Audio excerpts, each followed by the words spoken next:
Hey there, paper geeks and glitter nerds, it's Zen, the crazy geek crafter. This week I'm tackling a more practical project. I bought a few notebooks in Lidl, but their front page are flimsy, so I decided to DIY a solution for that. For this DIY you'll need some old cereal boxes, of course a notebook, and I am doing this with one type of coil. There are a few other types which I can't cover because I don't own any of those at the moment, so we're just gonna do this one. You open it at both ends and then you try to straighten out the hook or squash it so that it could come through the hole. I had a bit of trouble getting it started, but then it'll go pretty smoothly once I get the right shape on the hook. The ends are not as pretty when we're done, the end of the hooks here. They will lose some of the enamel, but otherwise it will look great, in my opinion. I use clamps to keep the pages together. It's the easiest way to work, I find, but it is possible to do without.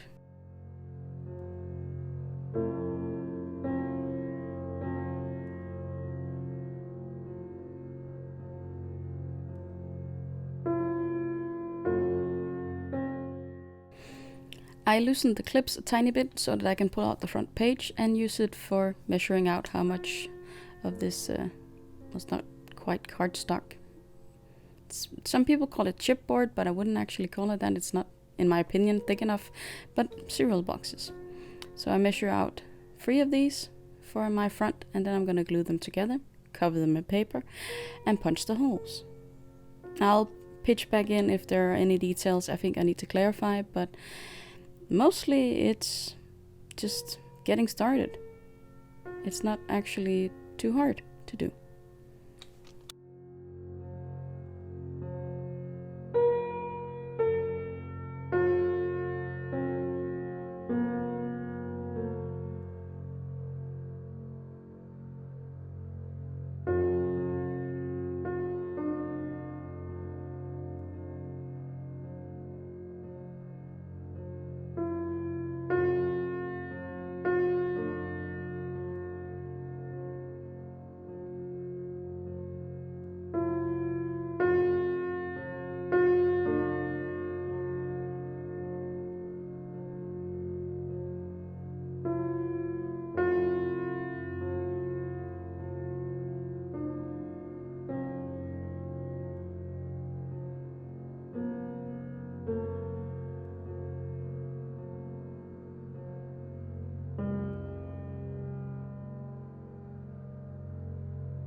I'm going to pick out a piece of pattern paper, and you're going to need a fairly big margin around your piece of cardboard. Not too big, of course, but a few centimeters at the most, and nothing less than 1 centimeter, I'd say, because we're going to wrap the front of the cardboard, or the back. It doesn't really matter. At this point, there's no real front or back to it.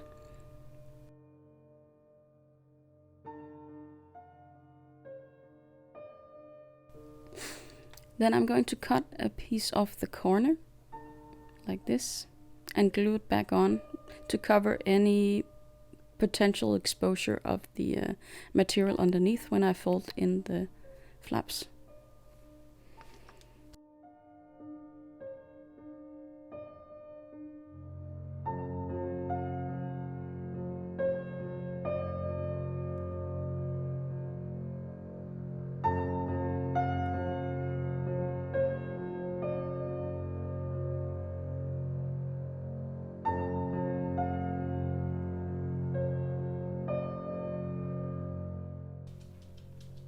This red tape will make it easier to bend the tabs around. It will make them stick snugly to the edge, and then I can put liquid glue on the rest. That will take a bit to dry, and when I use the tape I don't have to hold it in place.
I did use a tiny bit too much glue. You can see it seep through, and there's some staining from the pink on the paper package.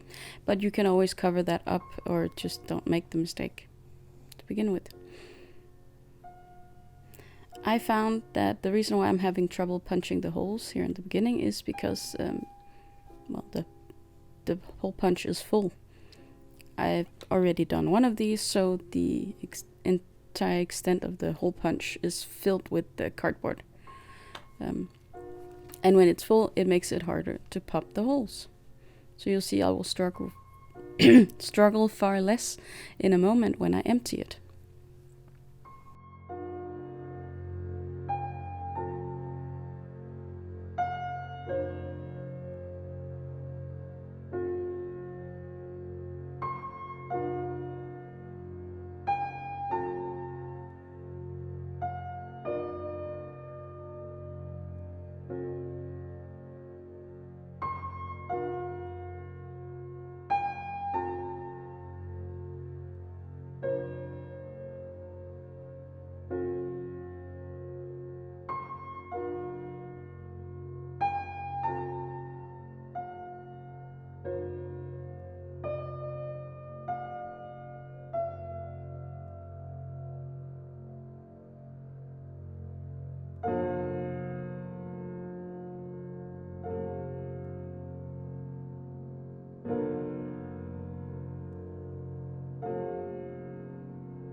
It is very important for this part that you line up the holes of the paper. Luckily this one was cut very nicely, so I could line it up with the table and then put on my clamps. These will also help me to hold it in an angle where you can actually see what I'm doing. I did have a few troubles with the first one. I think it was more a question of the eyelet in the end being difficult than it was anything else. So I'm gonna try the other end.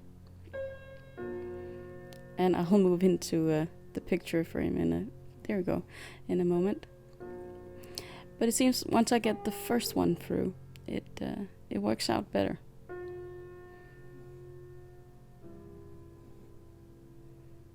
I just pinch it a bit and then then it goes. I think it was catching on the pages because the end is actually pointing forward. So here we go.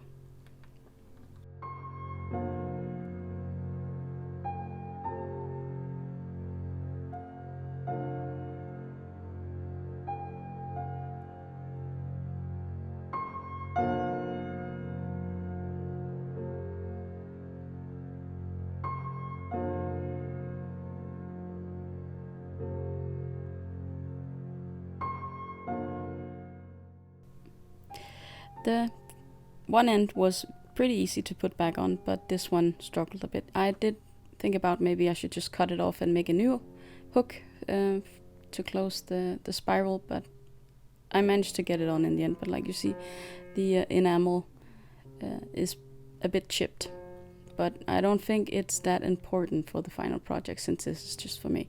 It's not like I'm selling these. The book is actually for logging everything I use whenever I make a video. I always write down because sometimes it takes a few weeks before I actually get to make the video, and then I may have forgotten which precise glue, paper, whatever I used. So I always have a book, and the one I'm using right now is almost full, so I had to make sure I had a new one ready. I hope you enjoyed this project and that you'll be back next week. Until then, I hope you'll be having a good day, evening or night.